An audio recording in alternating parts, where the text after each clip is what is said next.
Tuhan bersamamu dan bersama rohmu. Inilah Injil Tuhan kita Yesus Kristus menurut Markus. Dimuliakanlah Tuhan.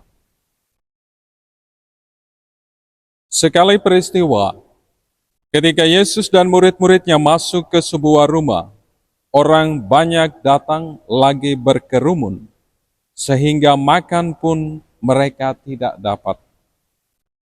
Waktu keluarganya mendengar hal itu, mereka datang hendak mengambil Yesus, sebab kata mereka, ia tidak waras lagi. Ahli-ahli Taurat yang datang dari Yerusalem berkata, ia kerasukan Beelzebul. Ada juga yang berkata, dengan pemimpin setan, ia mengusir setan. Yesus memanggil mereka, lalu berkata kepada mereka dalam perumpamaan,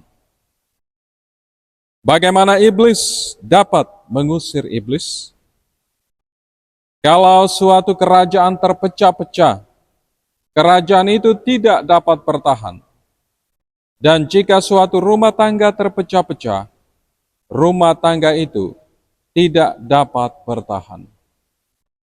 Demikianlah juga kalau iblis berontak melawan dirinya sendiri.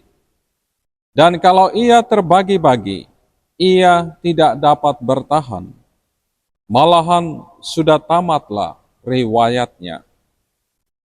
Tetapi tidak seorang pun dapat memasuki rumah seorang yang kuat dan merampas harta bendanya, apabila ia tidak mengikat lebih dahulu orang kuat itu. Sesudah itu barulah ia dapat merampok rumah itu. Sesungguhnya aku berkata kepadamu, semua dosa dan hujat apapun yang diucapkan anak-anak manusia akan diampuni. Tetapi siapa saja yang menghujat Roh Kudus tidak dapat ampun selama-lamanya. Ia bersalah karena berbuat dosa yang kekal. Yesus berkata demikian karena mereka mengatakan bahwa ia kerasukan roh jahat. Lalu datanglah ibu dan saudara-saudara Yesus. Sementara berdiri di luar, mereka menyuruh orang memanggil Yesus. Ada orang banyak duduk mengelilingi dia.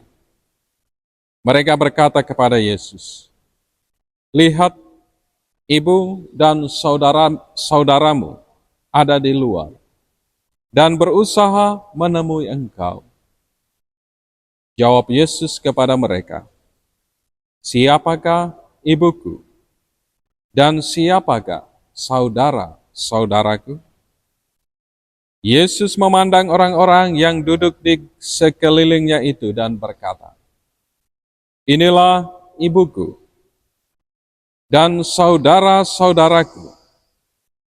Siapa saja yang melakukan kehendak Allah, dialah saudaraku laki-laki, saudaraku perempuan, dan ibuku. Demikianlah Injil Tuhan. Terpujilah Kristus. Saudara, saudari, ibu bapa, adik-adikku yang terkasih dalam Kristus. Penginjil Markus mengisahkan bahwa Yesus yang begitu banyak berbuat baik, menyembuhkan orang sakit, mengajarkan kebaikan dan kebenaran, tetapi diperlakukan dengan tidak manusiawi. Keluarganya sendiri berpikir bahwa Yesus sudah mengalami gangguan jiwa. Ahli-ahli Taurat mengatakan bahwa Yesus kerasukan Beelzebul. Dan ada yang mengatakan bahwa ia sudah kerasukan setan. Dalam situasi demikian, apa yang dilakukan oleh Tuhan Yesus? Tuhan tetap berbuat kebaikan. Ia memilih setia pada kehendak Bapanya dan menggunakan kesempatan itu untuk mengajarkan orang banyak yang berkerumun bagaimana kuasa setan akan membuat manusia lupa akan dirinya. Eksistensi sebagai anak-anak Allah yang telah diterima melalui pembaptisan mulai digerogoti, dan mereka yang setia kepada Allah akan dibuatnya menjadi tidak setia. Tuhan Yesus mengajarkan orang banyak siapa sesungguhnya yang menjadi ibu, saudara, dan saudaranya. Inilah ibuku, inilah saudara-saudaraku.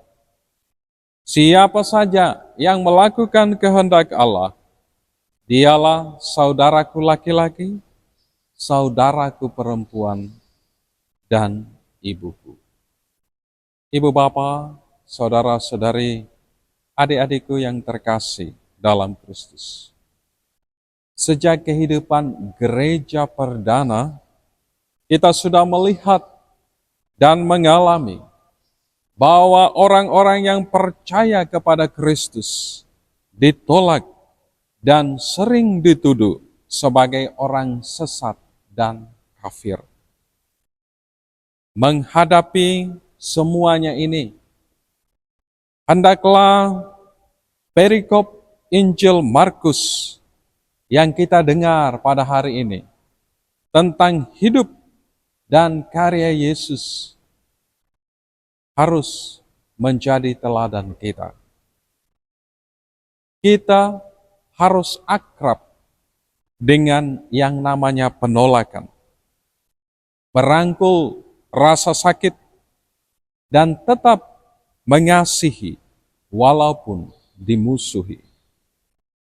Kualitas iman kita sebagai murid-murid Kristus justru memancar di tengah fitnah dan penolakan.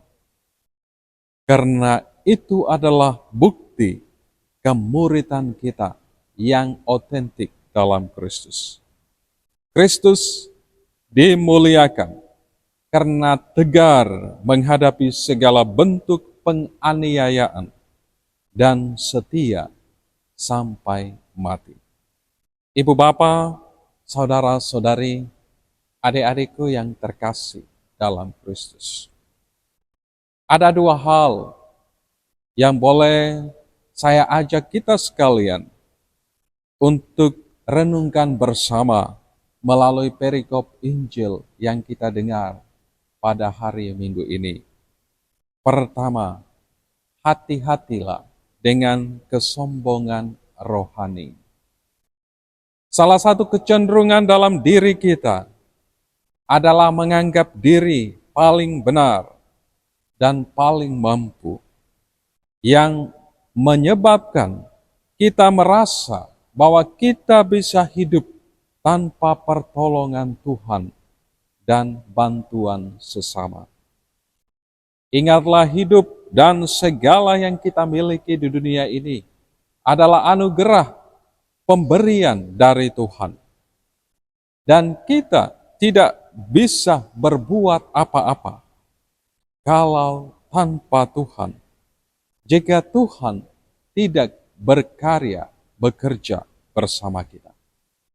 Karenanya marilah kita tetap rendah hati dan tetap memohon pertolongan dan bimbingan Tuhan dalam hidup kita. Kesombongan rohani juga membuat kita tidak sanggup melihat karya dan berkat Tuhan dalam hidup kita yang hadir dalam diri kita melalui sesama yang ada bersama kita. Dan yang kedua, teguh dalam iman. Menjadi murid Kristus dan hidup dalam kebenaran firman Tuhan, hidup sesuai dengan kehendak Tuhan, tentunya tidaklah mudah.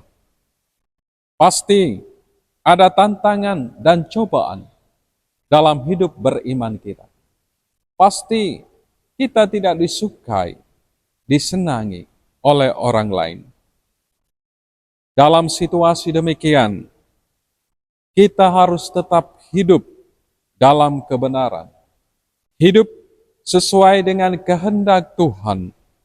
Karena hanya dengan cara demikian, kita akan tetap masuk dalam anggota keluarga Allah.